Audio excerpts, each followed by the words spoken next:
2023 Mobility Working Group meeting. My name is Councilmember Jose Rodriguez from National City. Thank you all for coming. Before we begin, I would like to ask Tessa, our clerk, to see if we have quorum for today.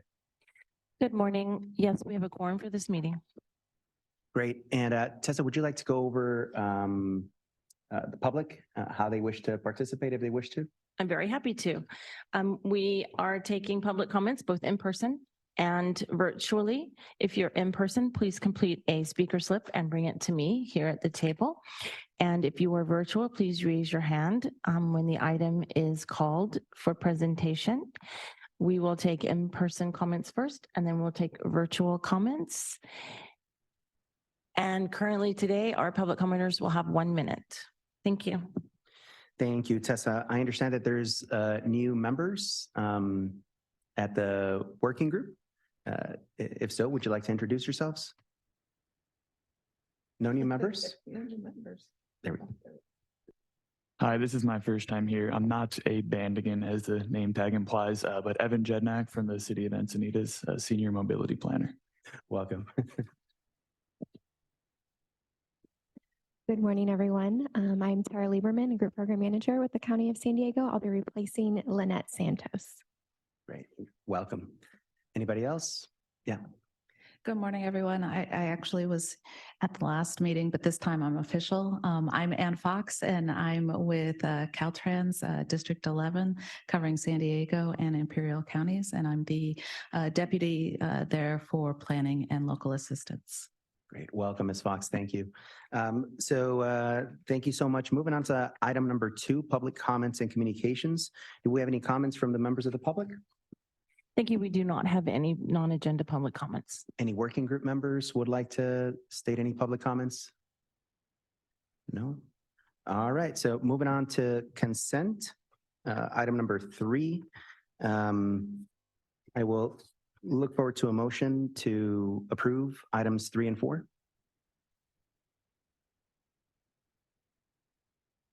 Eric, Imperial Beach, so moved. Move my Mr. McNeil. Minichili. All right, sorry about that, Eric. No worries. Anybody second? Solana Beach, second. Thank you. Do we have any questions from the members of the public?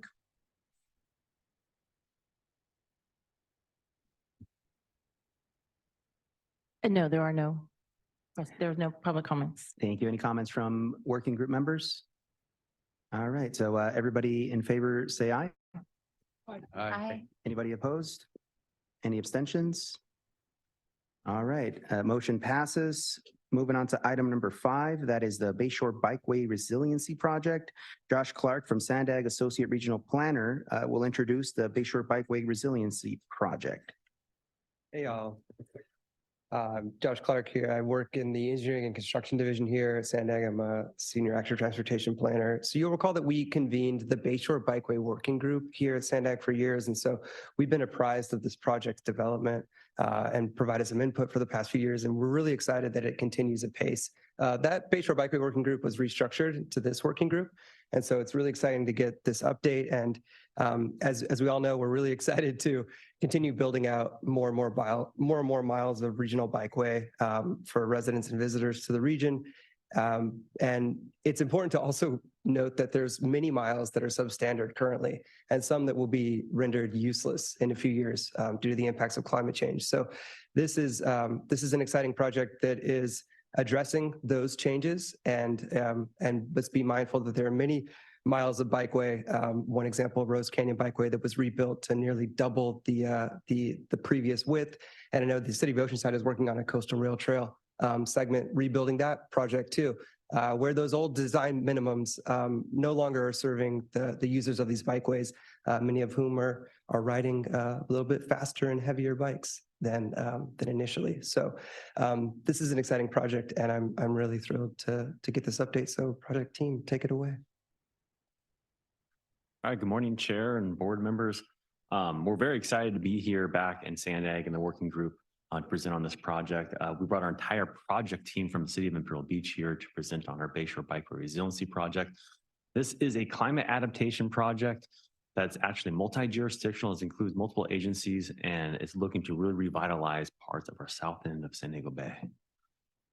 So we have funding to complete 100% designs and the environmental for this project. So I think it's very relevant to bring it back to this working group again and give you an update of where we're at and the next steps that we'll be taking.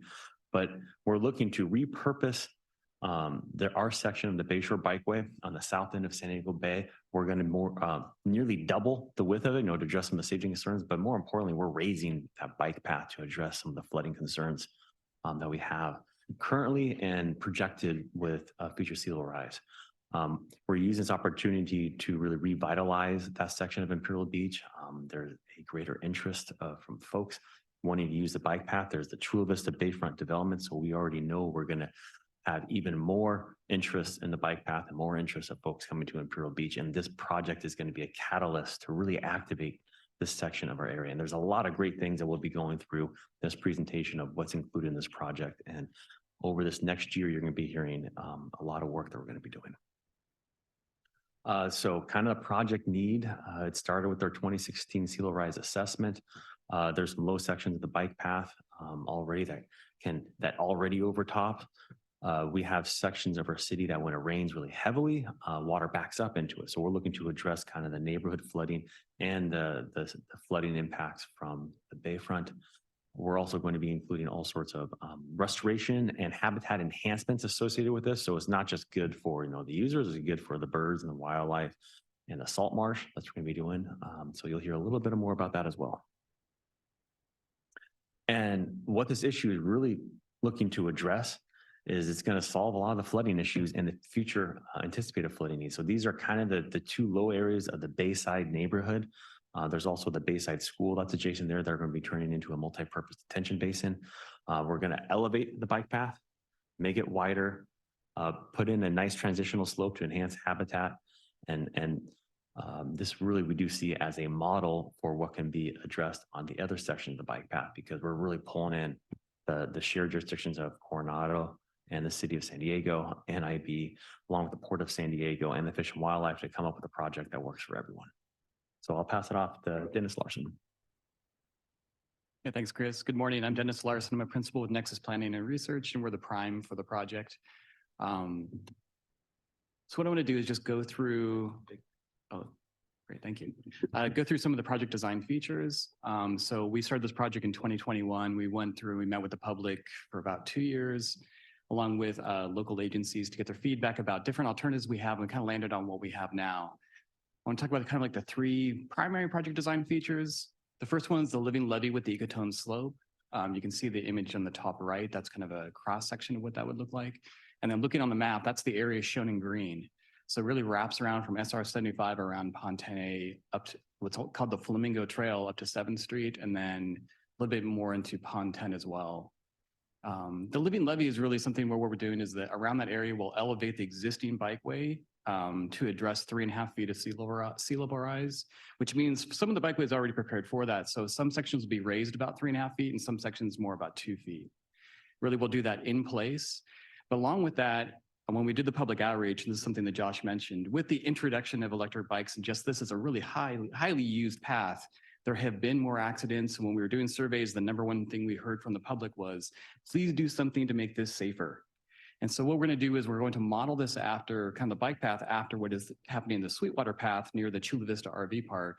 So we'll actually take what is an 8-foot path, widen that to 12 feet, and then we'll separate out the pedestrians from that in a naturalized path. Along with that, we'll also do what we're calling public access nodes, which actually are staging areas where all users can meet, but they won't be sitting, like essentially standing and staging on the bike path, which will make it safer. The second feature we have is this multi-purpose detention basin. And as Chris mentioned, there's already flooding that occurs in the neighborhood now without projected sea level rise.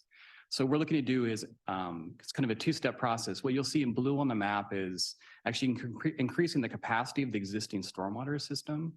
What that'll do is that will then drain into what is the Bayside Elementary School. It's a 5-acre park that they have right now. So we're modeling this after Encinitas' Cottonwood Creek, which they have a flood detention basin as well, and it's a joint use park. So what we're doing is that this is really a multi-benefit park that's going to occur here. So one, it becomes partially as a detention basin, but also then we're actually doing programming for the community So this actually becomes a joint use park that will be open after school and on weekends for the public, which is really great for this neighborhood because there are essentially 3,000 homes here and you have a 1 acre park in this area. So you go from 1 acre to 6 acres of recreation use for the neighborhood. So it's really fantastic for the community. And we'll also have design charrettes for the park so they can actually engage with what they want the park to look like. The last thing I want to talk about, and this is really just that orange section that runs from 10th Street to 13th Street. There's not really a coastal resiliency piece here because this is all in an elevated section, but we will do the bikeway improvements to separate out the pedestrians from the users. Really quickly, just a cross section. This is the living levee. This is what is happening now along 8th Street. We have what is essentially a steeper slope. So the existing high marsh really does not have a lot of room to transition with projected sea level rise. What we'll do though is it's actually kind of in a way, a relatively simple process of a cut and fill, but we're looking to make a shallower slope so that with projected sea level rise, kind of like the low and mid and high marsh ecosystem, those habitats actually have the ability to transition with sea level rise. As I mentioned, we're modeling the detention basin after Cottonwood Creek. The top images are of Bayside Elementary School. I guess the top left one is. The image on the right is really just conceptual of what we would look at from a bird's eye view of a Bayside Elementary School, where the water would flow in from 9th Street and kind of wrap around to the west side into a channel. And then the rest of the park would remain accessible to the elementary school and to the public. And what we do is actually then, one thing I want to say here that's one of the benefits is that we'll actually have a tidal gate where the Bayshore Bikeway will be, which means we can hold the water in there. And then when the tide recedes, we can actually let that out. And actually there's a cleansing quality that actually improves the water quality going back into the bay. The last thing is that we're looking to remove, and if you're familiar with this area, where that orange line is, there's an existing dike that runs from SR 75 to 7th Street. We're actually going to remove that dike completely. And one of the reasons for that is that Pond 10A is considered a muted pond, so it doesn't get full tidal flushing from the bay. So the ecosystem is not really at kind of its maximum biodiversity and maximum capacity. By removing that, it gets full tidal flushing and connects it back to the bay. So the ecosystem benefits are just tremendous for this.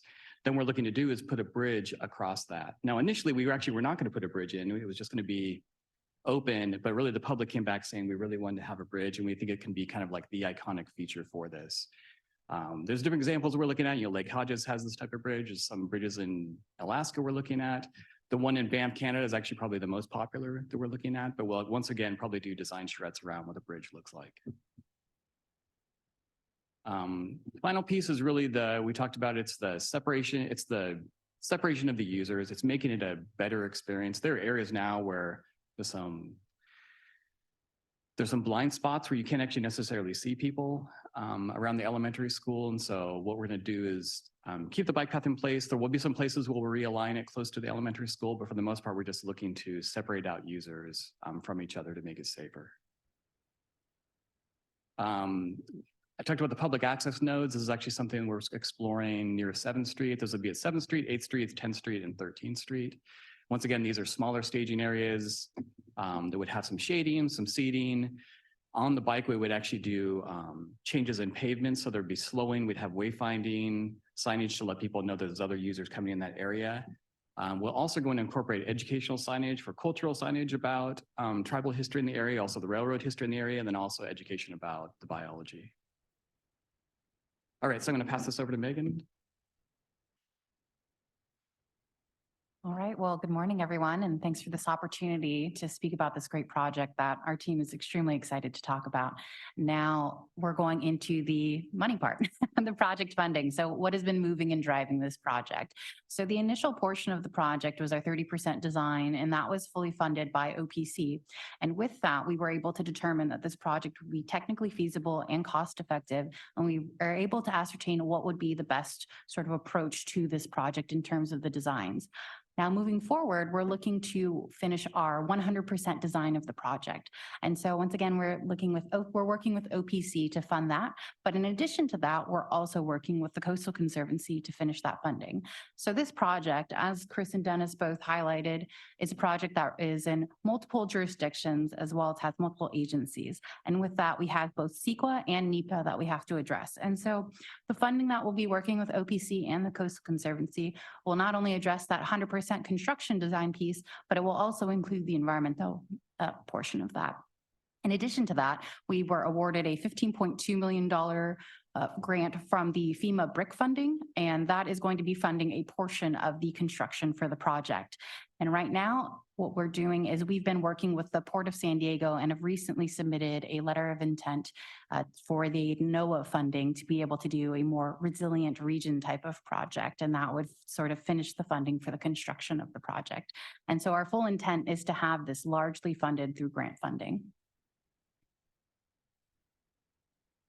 And then looking into the schedule of our project, we've been working for a couple of years, as Dennis mentioned, related to keeping momentum, getting the 30% design. And what we're working on right now is a combination of working on that 100% design, as well as we're ongoing looking for the additional funding opportunities. And so a big portion of that, of course, is project management. We've been really working on engaging all of the different stakeholders that are involved with the project. So we want to ensure that every agency that has been involved with this project or will be involved with this project is aware of it, and that we all are working together to ensure that any sort of different permits that are required with each agency, we are able to navigate what that looks like. And a large part of that is engaging everybody to ensure that no one's surprised by the project. And then in addition to that, the community engagement piece. Now, we've already done a substantive amount of community engagement to ascertain what is the best sort of initial preliminary design through that 30%. But to fill in that last gap right now, Dennis already mentioned this, but we're doing design shreds to ensure, okay, now we're looking at doing these equitable public placemaking nodes in these different locations. But we want to ensure that this is really a true reflection of what would bring people to this coastal area, as well as what does the community actually want and need to be able to engage in this bayfront area and utilize the bike path more. And so that is something that we're looking to continue on doing through early of 2024. And then we're also looking to complete the environmental. So we're working with our consultants related to doing some of the environmental, biological, geological surveys, things of that nature. And we're looking to finish all of the environmental and permitting in 2025. So looking to keep forward with the momentum. And this has actually been pretty synergistic in terms of facilitating more types of adaptation projects within the city. It ties in very well with a project that we're also working on right now, which is our Imperial Beach Community Resilience Project. So we're addressing the Bayfront with the Bayshore Biker Resiliency Project, but we're also looking now to springboard off of that and discuss more largely how are we going to generally address flooding impacts and sea level rise impacts throughout the rest of the community. With that, we're available for questions. Thank you so much. Do we have any questions from the members of the public? There are no public comments on this item. Thank you. Any comments or questions from board members?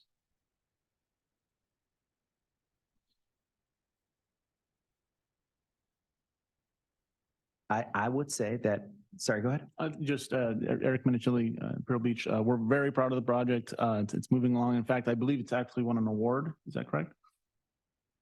Yes, Eric, thank you for bringing that up. We did recently win an award for this project, specifically the public engagement piece. Thank you very much. Oh, thank you all so much for coming and presenting on the item. I think it's an incredibly well thought out, and the public was certainly engaged in the process. And these are the type of projects I think we need to continue to look at regionally. So thank you so much for coming and presenting on the item. We look forward to doing follow-ups, and hopefully SANDAG staff can help apply for additional grants. Thank you so much. It's item number 5 was only informational. Moving on to item number 6, the regional safety planning updates. We'll hear updates from SANDAG's senior regional planner, Marisa Megan, and Samuel Sanford on regional safety updates. Good morning, everyone. Thanks for having us here today. So for the past several months, we've been coming to this group to provide some ideas, concepts about a safety program and what that can involve. Now, today we get to come here and talk about the kickoff of 2 interrelated projects that are really focused on safety. We have the Regional Active Transportation Plan Update and the Regional Vision Zero Plan. So I want to start us off by thinking of the destination of where we want to achieve with both of these plans. We want anyone using our public transportation system, our roadway network, regardless of the mode that they may choose, to arrive at their destination safely. The tools we have within our toolbox to accomplish this are really looking at projects, programs, and policies. In order to find out which ones are the best, the most optimal, that'll have the biggest impact, lowest cost, that's where we get into the planning phase, and we are working on now the Regional Vision Zero Action Plan and the Active Transportation Plan update.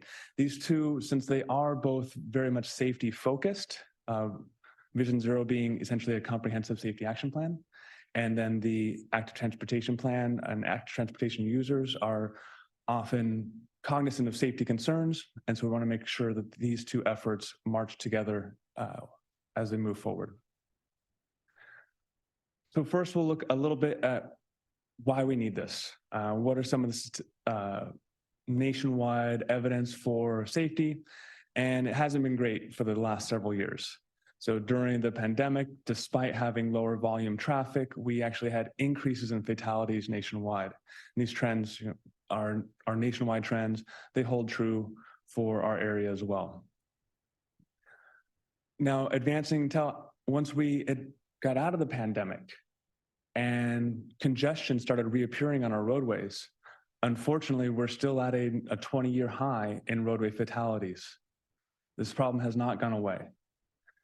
And it's somewhat uniquely American exceptionalism, where if we look at peers in other parts of the world, they have lower fatality rates, even when we control for population and the amount of driving. So other things need to be looked at, other opportunities need to be reviewed. For our area specifically, if we look at California, we have our fatalities statewide on this top chart, and it's been considerably high for a very long time, but in 2016 now through 2020, which is the most recent final data that we have available, it's maintaining in that high position, and same for the San Diego County area for the number of fatalities. It's stayed extremely high. I had to go back to about 2004, 2005 to see these high numbers again. There was a dip for a little while. Regardless, they're higher than they should be. So this action plan for safety is really three plans coming together. We've had the opportunity to work with both the City of Vista and the La Jolla Band of Luiseño Indians. So we'll be developing a regional Vision Zero action plan that'll be high level, looking at the roadway network, similar to how the public travels. The public does not discern whether they are on a city street, a Caltrans street, to a county street. They're just using the system. And that's how the regional plan will approach this. It'll be regardless of ownership. Then we've partnered with the City of Vista and the La Jolla Band to look at in depth for their facilities and come up with examples of what these comprehensive safety action plans can look like as well, and identify those most opportune projects and advance them as far through planning design as they can, so they can be ready for implementation in future cycles. And then Caltrans came on board as a big partner, is very helpful in this as well, and they'll be helping guiding the project and also helping with in-kind match. This was for a federal grant. Safe Streets and Roads for All is the name of that grant. First phase is to come up with the plans. After you have eligible plans, you can go back to the same grant source for implementation, for construction. And that's the plan with this effort, is to get the plans done to make the jurisdictions on here, but also on the regional Vision Zero action plan, all jurisdictions eligible for implementation dollars. So what will we get? What will be in these plans? Well, first, we'll start off with an existing conditions report. We need to know where incidents, crashes are occurring, at what frequency, what are the contributing factors, and we need to know more details region-wide. Once we have that information, we can develop something called a high injury network. And on this slide, I have an image from our planning agency to the north, the Southern California Association of Governments, for SCAG, for LA. And they've developed one of these high injury networks. It's a way to figure out where they can best invest their finite dollars on their transportation network. They found that 65% of their fatal and serious injuries occurred on only 5.5% of their transportation network. It's very valuable information when we have limited resources, we know where to focus them. That'll be a major deliverable for this, and that'll also be joint with the active transportation plan update. We'll be working on that element together. The safety solution recommendations, also countermeasures, essentially what types of projects will be best. This is not just going to be projects, as I said at the beginning, we'll look at programs and policies as well. Policy recommendations for the region, for SANDAG, for member agencies. And then lastly, plan templates. If there are other agencies, cities, tribes that want to also pursue having their own plan, then those templates will be available, kind of modeled after Vista and the La Jolla Band of the Lusitano Indians. And now I'll turn it over to my colleague, Marissa. Thanks, Sam. I'm Marissa Mangan, a mobility planner here at SANDAG. And like Sam was saying, we are going to be concurrently, we do this one, the top one, that one, the big green one that I don't look at. We're going to concurrently be making an update to our regional active transportation plan. And it is definitely time for an update because the last time that this plan was developed and adopted was in 2010. So we've had 3 different regional plan cycles happen. We've had 5 completed CMCPs. All of you have updated general plans and community plan updates. A lot's been going on, and we need to account for a lot of those wonderful active transportation updates that have occurred as part of all of those processes. While also really taking a look at what's changed with travel behavior and trends, everything from e-bikes to people wanting to use e-trikes in their older years, all the different desires that people may have to use and experience streets in a new way.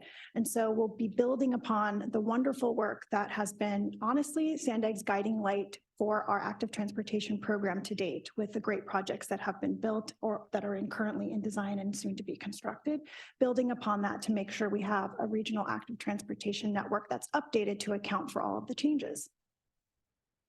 A lot of things have been going on, not just with e-biking, but the desire to have smaller goods movement delivered by e-bikes and similar types of devices. People really interested in using bikes, e-bikes, and cargo bikes to fulfill a lot of errands and do a lot of trips that are outside just the commute trip.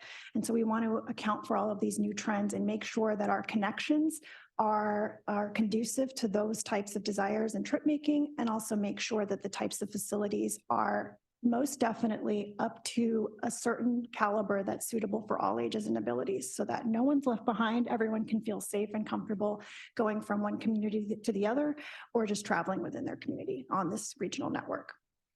As a reminder, using the map on the left, those are our newish regional mobility hub areas that were integrated into our last 2021 regional plan.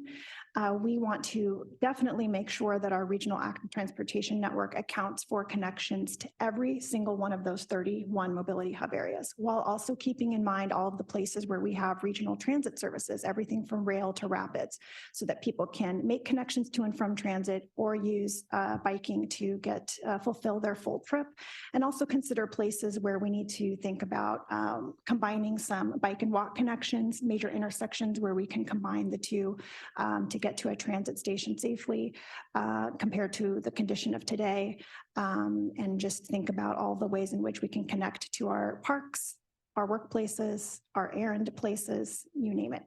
The map on the right is something that we showed at a recent joint working group meeting regarding short trip ends. And so the darker areas on the map show, using replica data, the highest level of short trip ends and the density of those trip ends that are 4 miles or less. And so those heavily coincide with a lot of our regional mobility hub areas, and they're locations that are going to be prime opportunities for making sure we have a denser network of connected active transportation options, and we want to make sure all of those communities are connected in each of those subregions.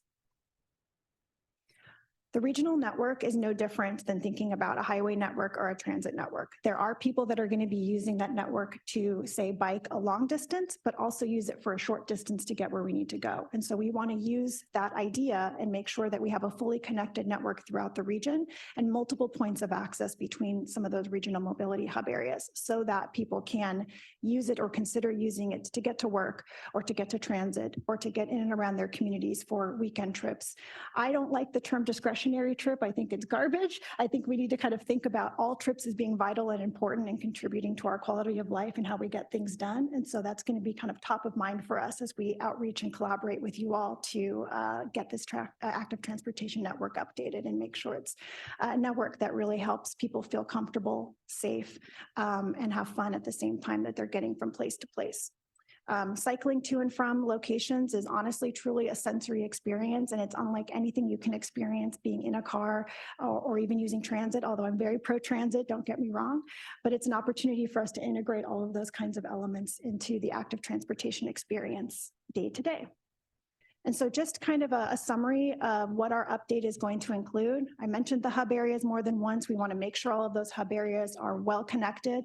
Even our 2025 regional plan that's currently being worked on right now is taking a look at some of those mobility hub areas and potentially making some adjustments. So we want to learn from that experience and make sure that that network is updated accordingly. We want to think way beyond the work trip for bikeway connections because that's only a third of our trip making and there's a lot of opportunities for us to connect to other places. We want to identify those major barriers to biking and walking, especially when we're wearing our safety hat and working with Sam's team to align our regional active transportation network update with that high injury network. And conduct meaningful public engagement with you all, with our underserved communities, with people that maybe have never even considered biking as an option for any sort of trip, getting their feedback and opinion as to what's keeping them from considering it so that we can hear from everyone about what's going to make this active transportation network successful. And then, of course, we want to account for all of the new options and things that we're seeing already out on the streets and making sure our active transportation network accommodates those needs. We're going to be bringing in a whole kind of plethora of new data sources, everything from climate, equity, safety, and health to help inform the network update. Definitely want to align with transit and mobility hub areas, but really show how the network can stand on its own and help people get from place to place using the network throughout our region. We want to consider a lot of the great locally planned connections that you've already considered in some of your plans and thinking about how they can be kind of absorbed, so to speak, into the regional network. We don't want to think of the regional network as just a SANDAG only owned initiative, but it's a conglomeration of all the different connections that both SANDAG and local jurisdictions and Caltrans also all play a role in planning, designing, and delivering. So we want to kind of make it be on par with our transit network. And then the update of the regional active transportation plan will, of course, revisit things like project lists, project phasing, cost, and implementation assumptions. It's the basis for our early action plan, EAP, active transportation list of projects that we fund and build and design already. And it's an opportunity to see if there's a reason to reprioritize or add new projects to that list and refresh the assumptions. We'll include some supporting programs and policies, thinking about climate adaptation strategies that could be paired with some of the network plans. And we're also right now thinking about the option of figuring out if it's going to be appropriate to think about an interim active transportation network for the 2025 regional plan. We'll have our 2025 regional plan adopted, but it'll still be 15 years after the 2010 active transportation plan. So we're kind of thinking through, is there a reason or a rationale for having some kind of proposed interim network as part of the regional plan, because the active transportation plan update won't be finished until 2025 around the same time. And our third section is regarding community engagement. We wanted to take a few minutes to really hone in on this aspect and share what we're planning to do as part of both plans. In addition to providing updates routinely to working groups and task forces at SANDAG about both plans, we're going to have a strong digital outreach component that includes interactive mapping and surveys, similar to what's already being done now with the 2025 regional plan. We have tons and tons and tons of in-person public events that we're scheduled to do for both plans. Ideally, we'll maximize the opportunity to talk about both efforts together and kind of do it based on kind of sub-regional focus areas. We're leveraging our community-based organizations that we already contract with to help us plan even more events so that we can get to those communities and get feedback from groups that are maybe harder to reach at times. We're going to go strong on social media. And then we've also formed a technical advisory group that Sam will talk about next. Oh, and here's just kind of a reminder that our 2025 regional plan online interactive map activity is live through the 30th. We're going to really mimic a lot of the tools that we're using for the 2025 regional plan for our Vision Zero and active transportation plan updates to really allow people to pinpoint locations where they want to see new improvements, where they feel unsafe, where they've had near miss experiences as far as a safety aspect is concerned. And the tool is great, of course, because they can pinpoint locations, leave a comment, upload an image, like or dislike somebody else's comment, and it really helps to maximize the feedback.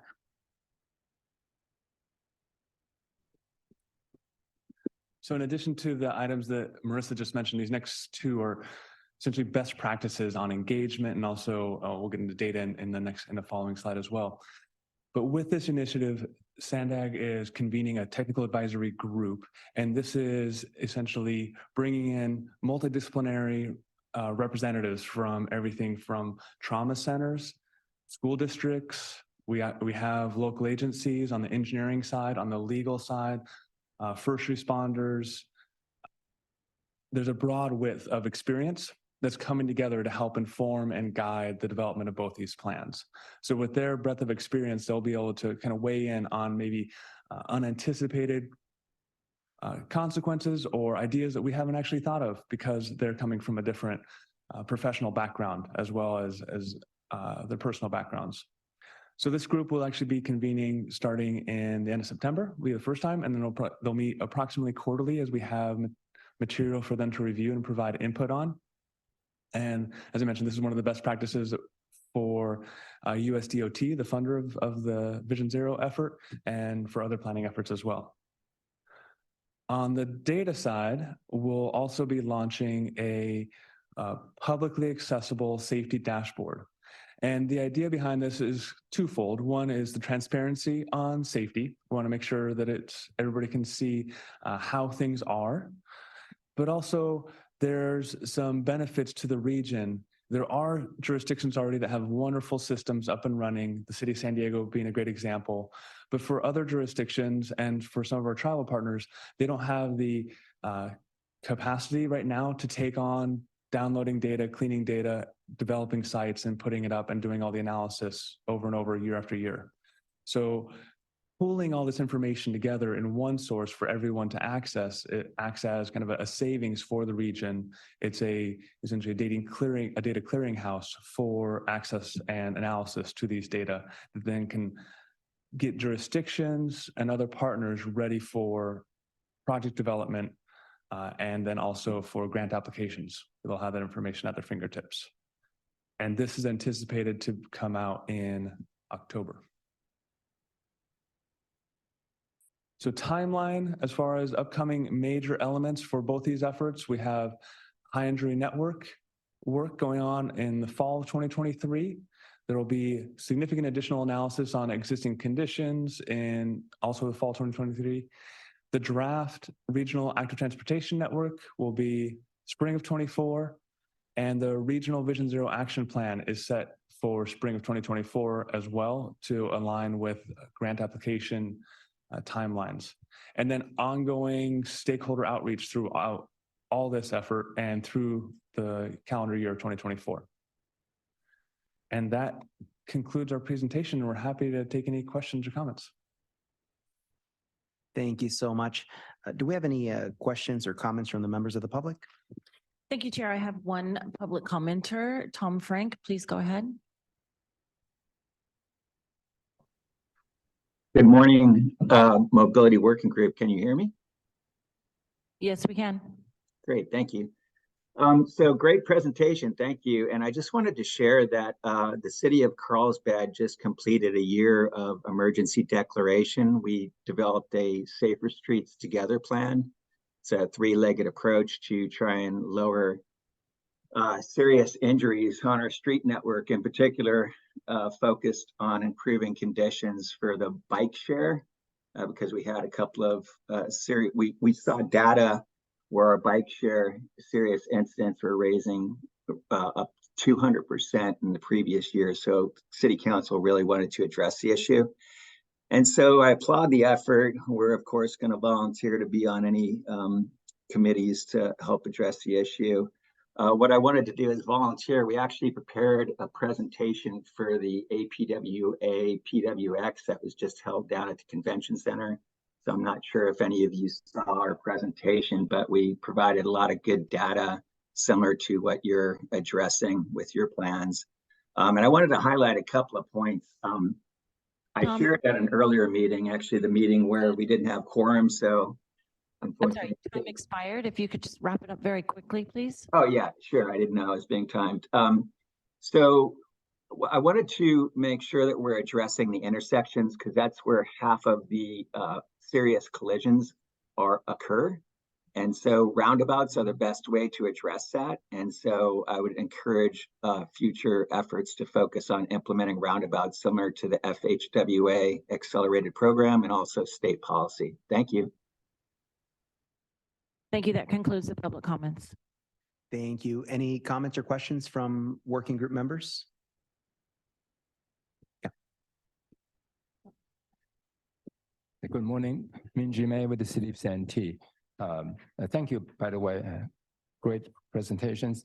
And being a traffic engineer myself, because this is very much near and dear to my heart.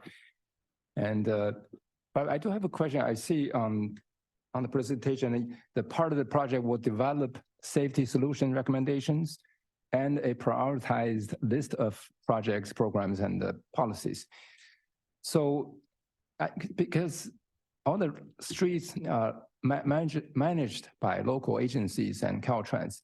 So how does SANDAG envision implementation phase? And what will SANDAG's role be like, such as provide funding? I'm just curious. Thank you. Thank you for the question, and it's a good question.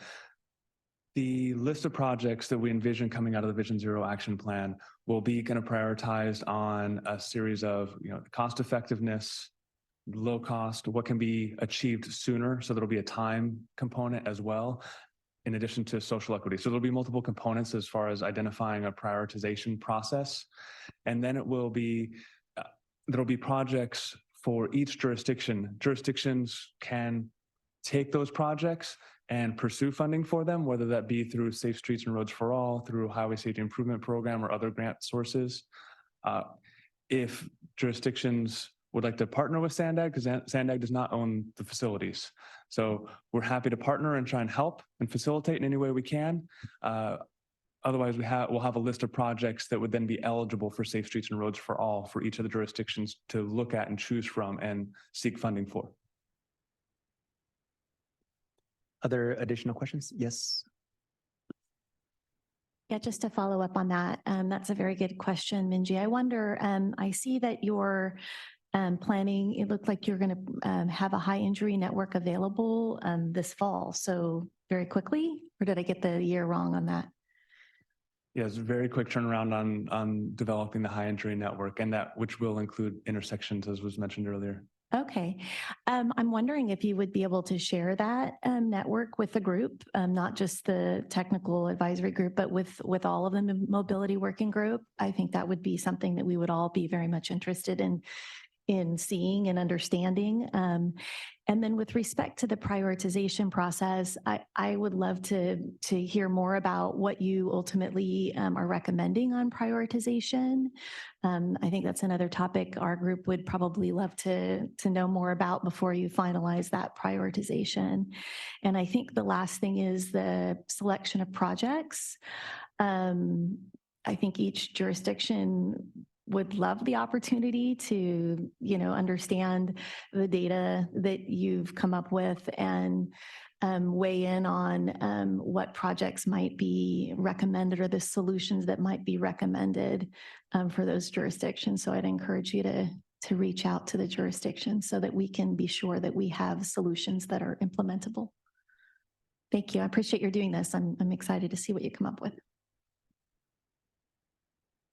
Thank you. Any other comments, questions? Yes. And can we please identify ourselves? Yeah, hi, thank you. Nathan Schmidt, City of Carlsbad. Thank you for the presentation.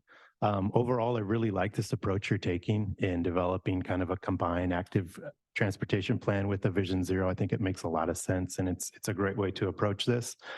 Did have just a few questions kind of tearing off the other discussions earlier. First, in regards to the Vision Zero Action Plan, I'm wondering if you can give some of the local agencies who may also be developing our own action plans some guidance on how we could best work with the SANDAG process. I think, for example, the city of Carlsbad, we're looking to follow a very similar timeline, kind of that 2024 timeline. So I wonder if you have any thoughts on how we could work with you on our own action plans as you develop yours. That's a great idea. And I think as we kind of work through this process, this is the kickoff meeting. Coming back to this group will be a great opportunity. If we will also have in our engagement side, we'll be doing regular updates as far as advancements that we're able to make or elements that are being developed. That might be an opportunity, but we're also welcome to engaging with jurisdictions for further discussions. Okay. Next question, just in regards to the active transportation plan, I saw there was, looked like a task or a part of that plan which would consider project evaluation. I wonder if you could talk more about kind of what the end result would be as part of that project evaluation. Would that be something that the local agencies could also use to analyze projects? Just want to see what that's all about. Yeah, I think we kind of have to determine the specifics still, but definitely want to be able to share whatever process we go through with local jurisdictions to be able to use for any of your locally planned facilities. We want to be able to see for the planned projects, especially those that may be newly added to the active transportation network, how kind of successful they could be. We're thinking also about economic benefit or impacts, return on investment for some of those facilities and doing kind of a side analysis in-house regarding the active transportation network. And so that's included in the evaluation, and not just its kind of ridership performance, but all the ways in which it kind of benefits making connections. And we'll be happy to share, just like with the high injury network, all of the products so that we can have a domino effect and help inform the evaluation of locally planned projects too. Okay. Would it be getting towards like some type of like multimodal level of service analysis? I know SANDAG's been kind of considering that for a few years on how to approach that.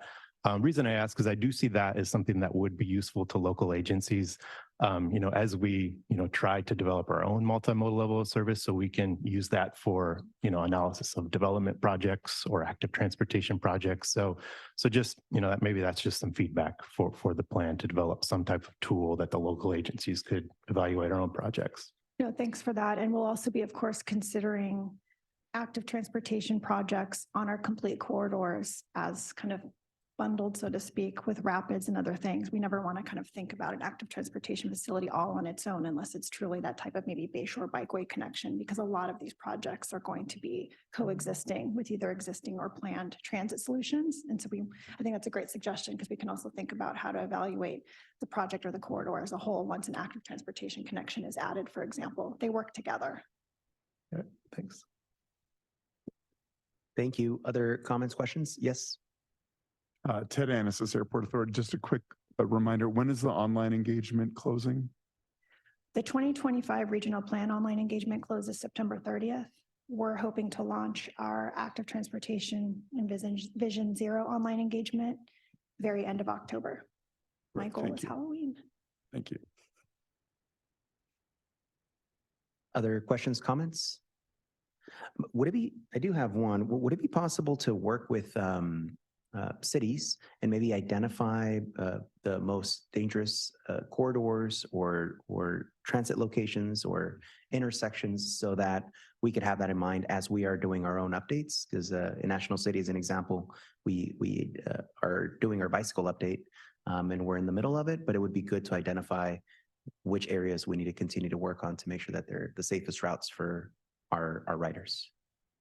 Yeah, I like that idea. I think it'd be great to have more interaction with jurisdictions as we go through this process.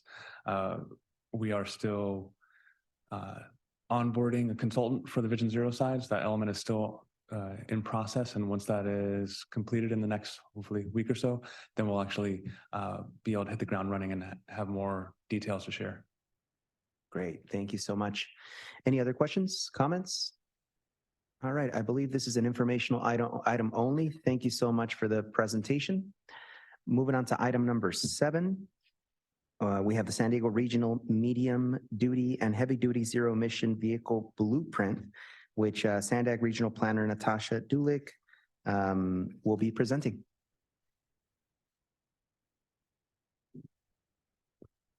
Hey everyone, good morning. My name is Natasha Julik and I'm a regional planner here at SANDAG on the climate team. I will be providing an update for the regional, medium, and heavy duty zero emission vehicle blueprint today. We last came to this group in March for your meeting, so a little while ago, where we presented on our citing criteria and had mentioned that we would be working on our implementation strategies. So today I'm here to catch you up on where things are at with this project. Oh.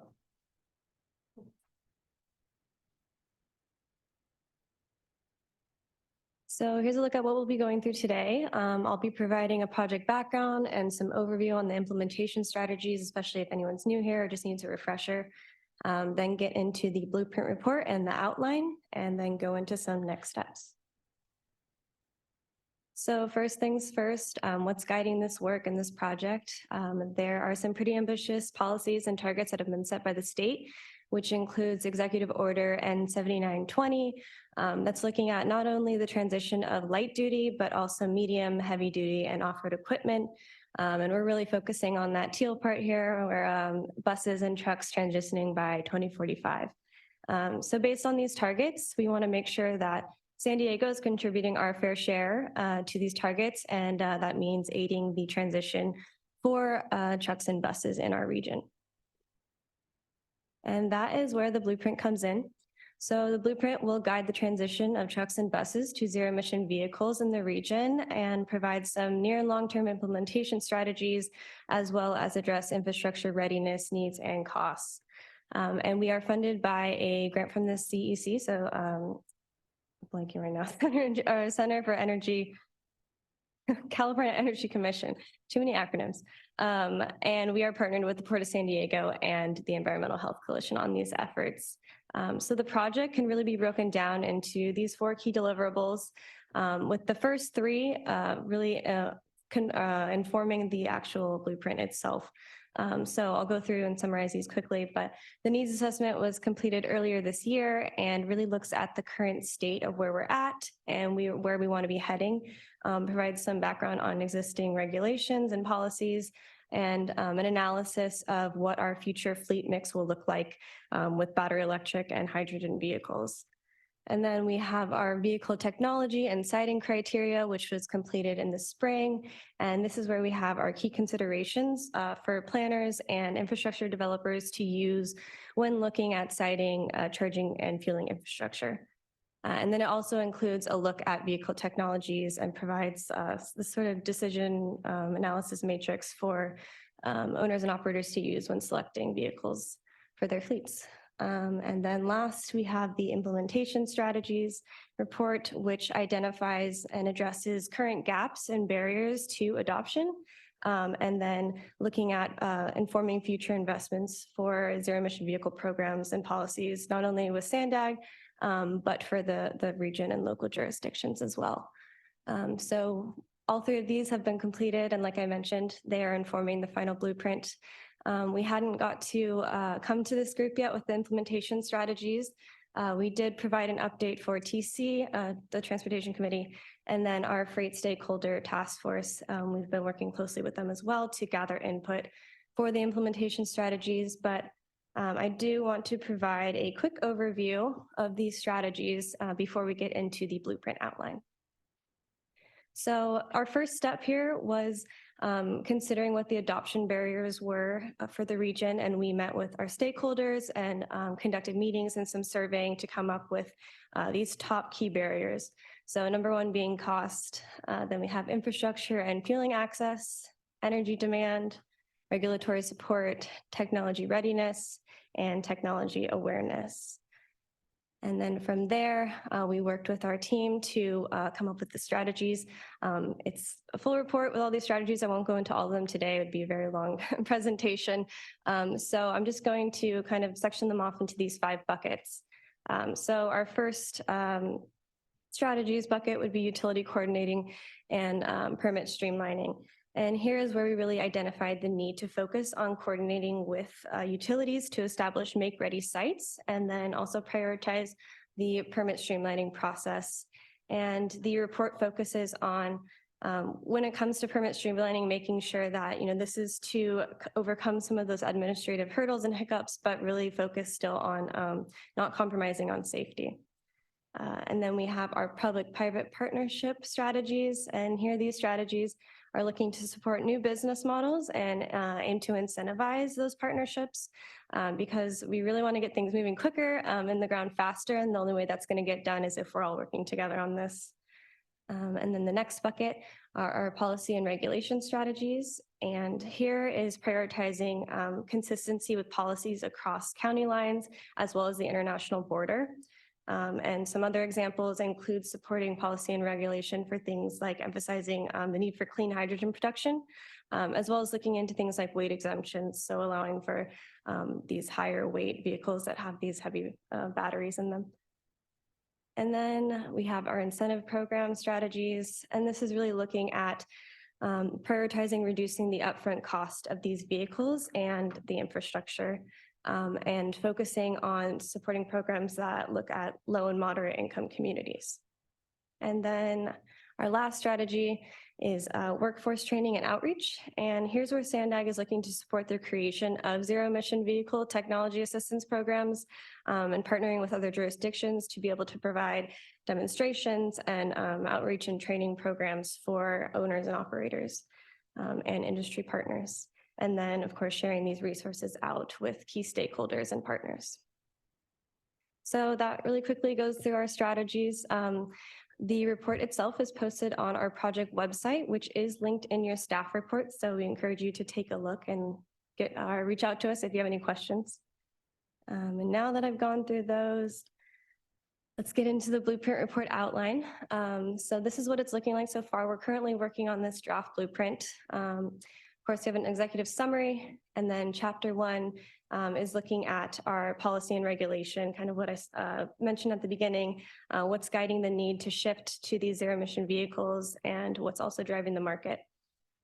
And then we have chapter 2, and chapter 2 is looking into our needs assessment that I mentioned earlier. What's the current state? Where do we need to be? How many chargers and fueling stations are we looking at? Our report, after we did that analysis, identified that there would be a lot larger amount for the battery electric charging and then a smaller amount for fueling infrastructure. So that's what this assessment and chapter will address, as well as provide some cost estimates for the infrastructure build out itself. And then chapter 3, this is where we're tying back into our citing criteria and identifying those key considerations that people can use when looking to cite charging and fueling infrastructure. And chapter 4, this is where we're looking at those roadblocks and barriers to adoption that I mentioned and all those implementation strategies that we just went through, as well as looking at some monitoring and evaluation methods that can be used for upcoming projects and programs. And then chapter 5 is pretty much just summarizing everything, looking into our recommendations for these strategies that we laid out and how are we going to support this transition in the region. It also identifies some different programs and pilot projects that can be done and how this blueprint can really be a resource for others in the region and outside the region and other states as well. And also looking to inform our upcoming 2025 regional plan and the implementation strategies that we include in that plan. Okay, so that summarizes the blueprint project. Here's a look at our timeline. As I mentioned, the first 3 reports, so our needs assessment, our citing criteria, and our implementation strategies have been completed. So now we're working on our blueprint draft itself. And the big ask here today is that we are getting ready to send that out in October. So we're looking for all of your feedback and input. So we weren't sure if we'd be able to come to the next meeting or when we can get on the agenda, because I know fall is really busy. So just sending out a heads up to make sure that you all are looking for that email with that project or the report in it to review and provide some input and feedback on. We are going to the Transportation Committee next month and continuing to provide updates to our Freight Stakeholder Task Force. So seeking input throughout October and November on this report and looking at the final blueprint being done in January next year. So that is it for me. Please let me know if you have any questions. Also, feel free to reach out. This is my email on any of the reports that I mentioned. Like I said, they are all linked in your staff report on our project website. So thank you very much. Thank you. Do we have any comments from the members of the public? There are no public comments on this item. Any questions or comments from board members? Yeah. Hi, Nathan Schmidt, City of Carlsbad. Just a quick question. Does the plan have any consideration for like electrification of rail? Heavy rail, coaster, any kind, or no? Not in this project. Okay. But Would yeah. that be done as part of a separate project? Yeah, I'll look to Jeff, you might know. Hi, I'm a senior planner on the climate team. I don't actually work on the project, but there's a sustainable freight strategy project that's going on the goods movement team. And they're looking at all types of freight movement, and that includes rail. They're looking, it's a sustainable freight, so it's not just zero emission. They're looking at low and no emission goods movement. And that includes that. I know there's also some rail projects that are looking at zero emission train technology as well. Okay. Thank you. Any other questions or comments from board members? All right, thank you so much. We definitely look forward to the follow-ups and look forward to the presentation at Transportation next month. Yeah. Great. Thank you. Have a great day. Thank you.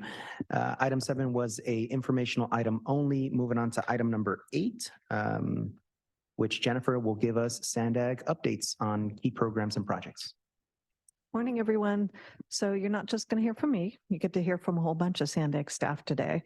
But the first item that I wanted to inform you guys of is that at your November meeting, which is the meeting after this, of the Mobility Working Group, we're going to give you an extensive update on the Transnet Ordinance amendments.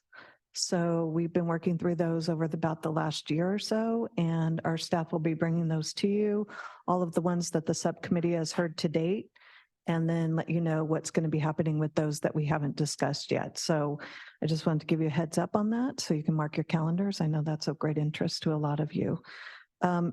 Next up, I'd like to ask Cecily Taylor to come up and give you an update on our regional plan.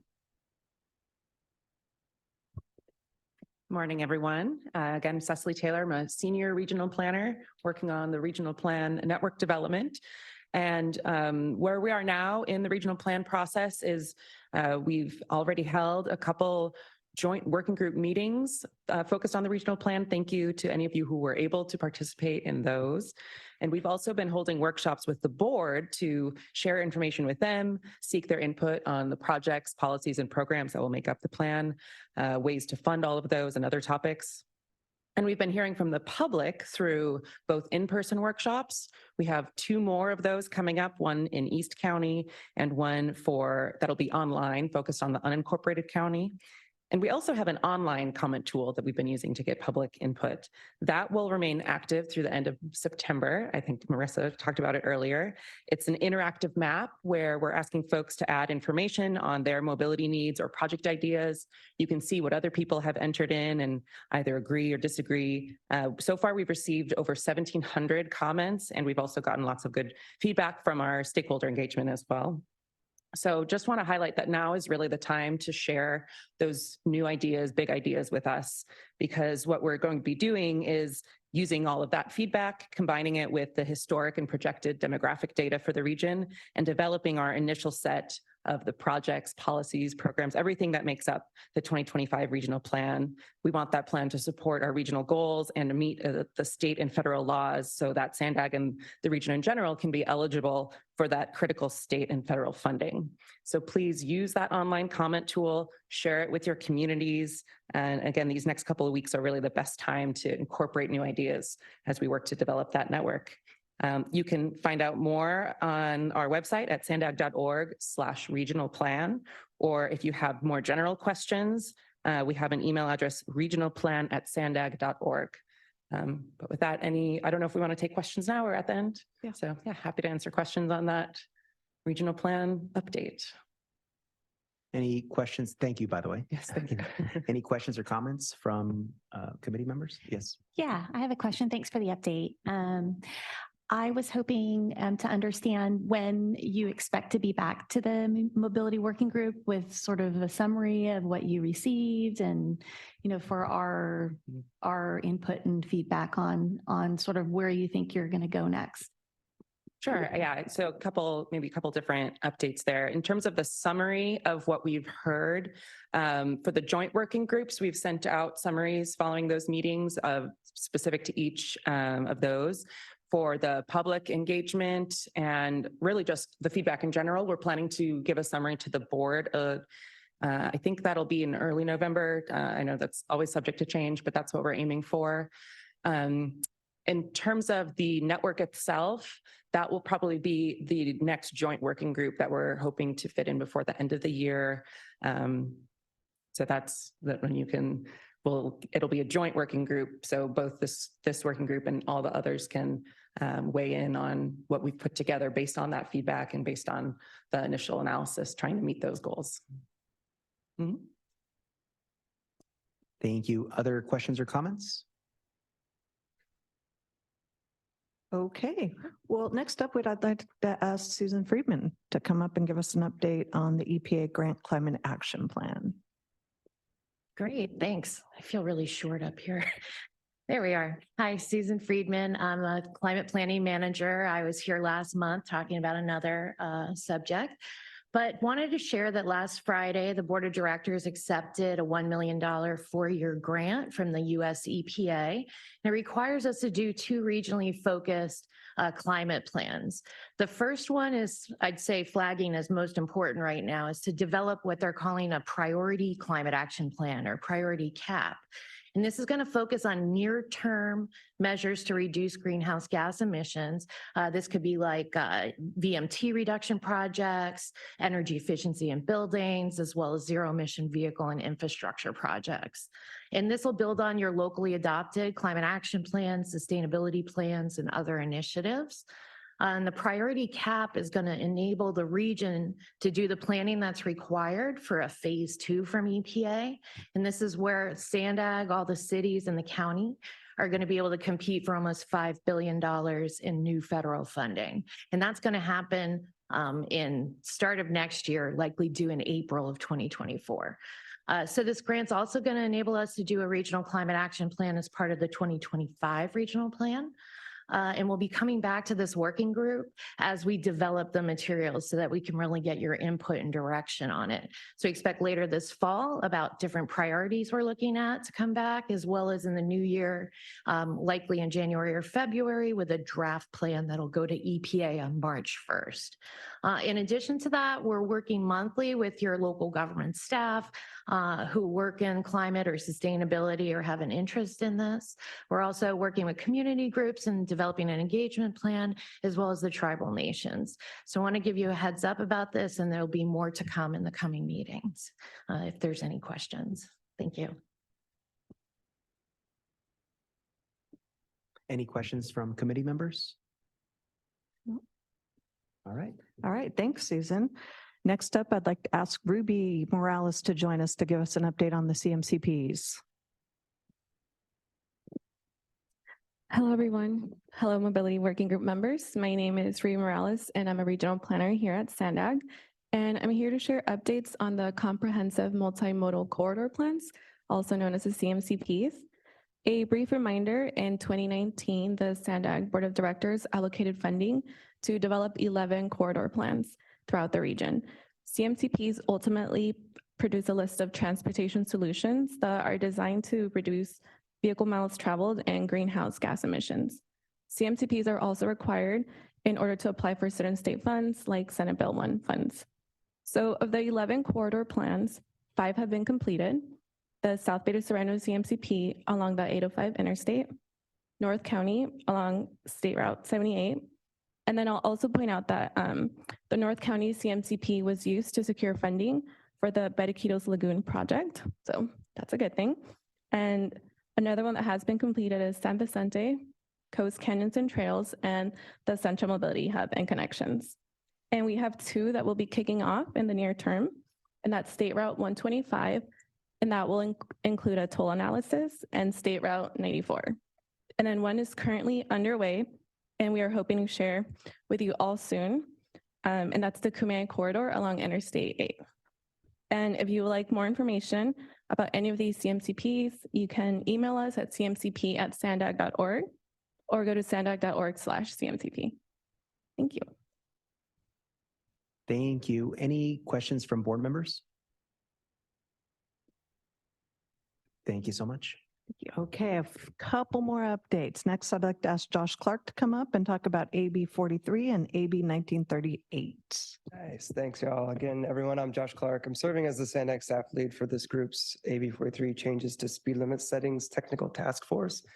We met last week and we're joined by staff from the city of Encinitas who discussed presenting a changes to speed limit setting summary to their city council this fall for recommendations on how to proceed, expecting to report back to them again with updates in February 2024. So this is at least the third instance we've identified where a local city council is presented with background on these recent changes to speed limit setting practices. And we want to share these examples and points of contacts and resources with any of you that could use these similarly. So one example that you may recall, we at SANDAG teamed up with ITE and Chair Rodriguez hosted a webinar on this topic back on May 11th, which featured Caltrans headquarters staff and SFMTA staff who presented a lot of good background and details on recent examples where speed limits were lowered in San Francisco with AB 43 and AB 1938 changes, followed by a Q&A. That webinar was recorded, uploaded to YouTube. A link to that and the slides are all available in the related documents section of the Mobility Working Group's webpage on sandag.org. So the resounding takeaway was if you've been waiting to do your engineering and traffic surveys, you should wait no longer. Do them now and define your jurisdiction's roadway segments that are business activity districts, safety corridors, and adjacent to land or facility generating high concentrations of bikes and peds to lower speed limits. And for the latter definition, the courts will have their online adjudication tool completed by June 30th of next year. Lastly, there is an exciting opportunity available for assistance in this process. Caltrans Active Transportation Resource Center is offering free workshops and technical assistance for local agencies. ATRC is requesting that staff from interested agencies fill out an interest form by tomorrow. They noted that priority will be given to communities with populations between 20,000 and 100,000. Ashley has a link to that interest form and we'll be sending it out to you all. Thanks. Thank you. Any questions or comments from committee members? Yes. So sorry, multiple questions in my head right now. The previous CVC was saying that you had to utilize the CRS maps to determine whether you have to do a speed survey. And from what I understand, AB 43 was supposedly going to be taking that requirement out.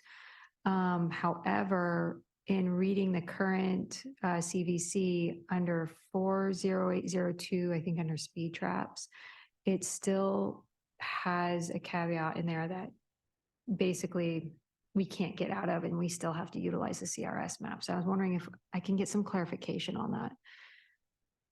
Yeah, do you feel like this is something that the CTCDC is going to have to take up, the revision? I don't know, maybe because it's definitely hindering us in a couple of, on a handful of streets in our city. Yeah, let's follow up and try to get an answer on. Yeah, because we're working with our PD and they feel like their hands are tied and we're having a lot of issues. Yeah, so in the Q&A, that was pointedly asked if SFPD has had any issues flagged with the existing documentation and conflicts, and they said they have not. So, well, we found that our North County Transportation Commission can be a bit difficult and do things their own way. I don't know if I'm the only one where I've experienced this for North County, but from what I understand, other cities have also had somewhat of issues, and we keep having to redo certain things on our engineering and traffic surveys. But the other thing is, you said that there is something where these commissioners will be trained on the new laws. That online adjudication tool. Yeah, it's in the court's hands and we don't have a good point of contact, but they are like statutorily committed to developing that tool by June 30th, 2024. Okay. Thank you. Any other questions or comments by committee members? All right. Do we have another update from SANDAG? You have two more updates from SANDAG. So Thank you. Ashley Wiley is coming up to talk about the transit subsidy impact study. Hello, I'm Ashley. I'm the one who sends you guys all the emails. So if I haven't met you, nice to meet you. For the transit fare subsidy impact study, we kicked it off this summer and we are working closely with both MTS and NCTD to analyze possible fare scenarios to inform the 2025 regional plan. We're looking at potential fare aid programs and the trade-off those programs would come with. The project team is going to create up to 10 potential scenario options from mean-based discount programs to continuing or expanding the current YOP program from 18 to possibly 24, or increasing frequency on routes. This project will be working closely with community-based organizations, CBOs, to work with the public to gather input. And then we will be making most of our presentations to the social equity working group this fall and winter. And I will inform this working group to let you know when there's pop-ups in the communities, whether they're in person or if we're having them online, and when we'll be presenting to the social equity working group so you guys and your communities can participate and provide feedback. Thank you. Are there any questions?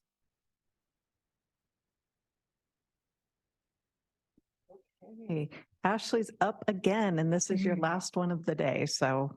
I just wanted to give a quick update. I've been mentioning that we were going to amend the charter for the mobility working group to allow for additional alternates. We were just adding language of or more to allow for more alternates.